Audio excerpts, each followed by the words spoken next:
ദേഷ്യം കുറയ്ക്കാനായിട്ടുള്ള ഒരു എളുപ്പ വഴി. പണ്ട് ചൈനയിൽ ഒരു ബുദ്ധ സന്യാസി ഉണ്ടായിരുന്നു. ധ്യാനത്തിനായിട്ട് അദ്ദേഹം വളരെ നിശബ്ദമായിട്ടൊരു സ്ഥലം ഇങ്ങനെ തേടി നടക്കുകയായിരുന്നു.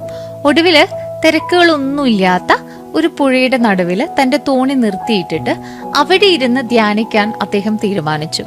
അങ്ങനെ ആ ഒരു തോണിയില് കണ്ണടച്ചിട്ട് അദ്ദേഹം ധ്യാനം ആരംഭിച്ചു. കുറച്ചു സമയം കഴിഞ്ഞപ്പോ പെട്ടെന്ന് മറ്റൊരു തോണി വന്ന് അദ്ദേഹത്തിന്റെ തോണിയില് ശക്തമായിട്ട് ഇടിച്ചു.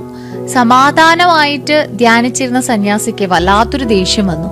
ഈ പുഴയിൽ ഇത്രയും സ്ഥലം ഉണ്ടായിട്ടും എന്റെ തോണിയിൽ തന്നെ കൊണ്ടിടിപ്പിക്കുന്നത് ഇതാരാണ്, ഈ മണ്ടൻ എന്നൊക്കെ വിചാരിച്ചിട്ട് എന്നാലോചിച്ച് സന്യാസി കണ്ണുകൾ തുറന്നു. തന്റെ തോണിയിൽ വന്നിടിച്ചത് ആളിനെ ചീത്ത പറയാനായിട്ട് തിരിഞ്ഞു നോക്കിയ സന്യാസി കണ്ടത് വേറെ തന്നെയായിരുന്നു. ആ തോണിയില് ആരും ഇല്ലായിരുന്നു.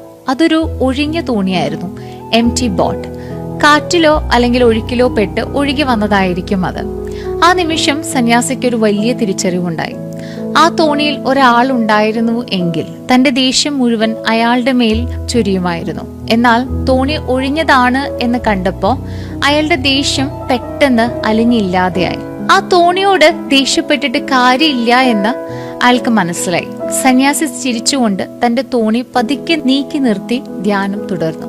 ഈ കഥയിൽ നിന്ന് നമുക്ക് പഠിക്കാൻ പറ്റുന്ന ഒരു ഗുണപാഠമുണ്ട്.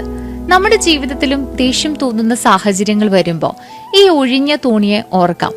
Personal versus situational.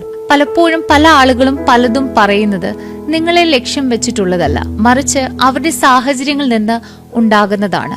ദേഷ്യം നമ്മുടെ തെരഞ്ഞെടുപ്പാണ്. മറ്റൊരാൾ നമ്മളെ ദേഷ്യം പിടിപ്പിക്കുകയല്ല ചെയ്യുന്നത്, മറിച്ച് ഒരു സാഹചര്യം ഉണ്ടാവുമ്പോൾ നമ്മൾ അതിനോട് എങ്ങനെ പ്രതികരിക്കുന്നു എന്നതാണ് പ്രധാനം. Cognitive reframing. ഒരു പ്രശ്നത്തെ നമ്മൾ എങ്ങനെ വ്യാഖ്യാനിക്കുന്നു എന്നതാണ് നമ്മുടെ സമാധാനത്തെ നിശ്ചയിക്കുന്നത്. മറ്റൊരാള് വെറും ഒരു നിമിത്തം മാത്രമാണ്. റോഡിൽ വെച്ച് ഒരാളെ നമ്മളെ ചീത്ത വിളിച്ചാൽ അയാളെ ആ ഒഴിഞ്ഞ തോണിയായിട്ട് കാണാനായിട്ട് നമുക്ക് സാധിക്കണം. അവിടെ നമ്മുടെ ഈഗോ ഇല്ലാതെയാകുന്നുണ്ട്. അയാൾ എന്നെ അപമാനിച്ചു, അയാൾ എന്നെ ചീത്ത പറഞ്ഞു എന്ന തോന്നലിലാണ് പലപ്പോഴും ദേഷ്യം വരുന്നത്.